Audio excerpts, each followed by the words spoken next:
Constipation বা কোষ্ঠকাঠিন্য বাচ্চাদের বা বড়দের এটা কেন হয়?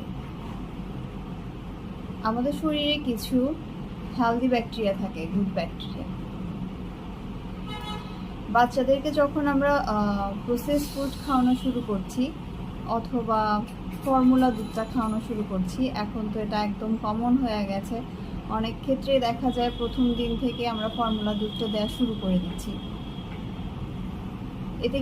এতে কি হয়, আমাদের প্রোবায়োটিক লেয়ারটা আস্তে আস্তে নষ্ট হতে থাকে এবং বাচ্চার ইমিউনিটি সিস্টেমটাও ধীরে ধীরে কিন্তু নষ্ট হবে। অনেকেই দেখা যায় বাচ্চার জন্মের পর দিন থেকে অথবা কিছুদিন পর থেকেই বাচ্চাকে ফর্মুলা দুধ খাওয়ানো শুরু করে।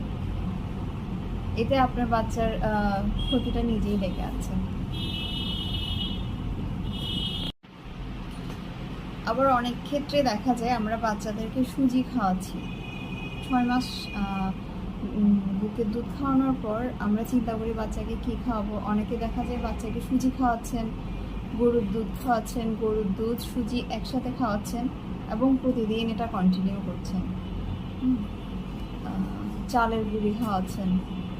এতে করে হয় কি, বাচ্চার এটা বাচ্চার শরীরটা হজম হতে পারে না, ফলে কোষ্ঠকাঠিন্য দেখা যায়, পেটে নানা ধরনের সমস্যা দেখা যায়।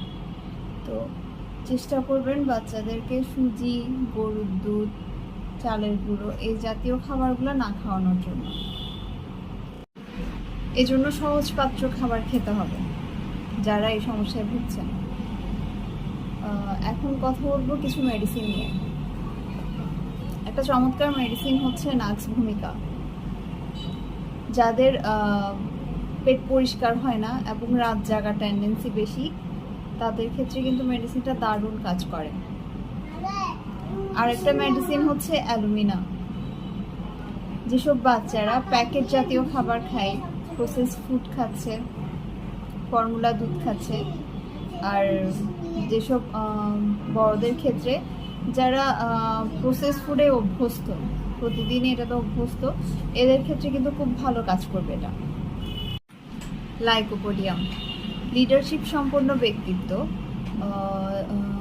যাদের দেখা যাবে মলত্যাগকালে মনে হয় মলদ্বারে ছিপি আটকানো আছে, মলত্যাগ হচ্ছে না। তারপর হচ্ছে এসব লোকের মিষ্টি খুব পছন্দ, এরা গরম খাবার খেতে ভালোবাসে। বিকেলের দিকে এদের সমস্ত শারীরিক উপসর্গগুলো দেখা দিবে, অসুবিধাগুলো দেখা দিবে। এছাড়া যে সমস্ত ব্যক্তি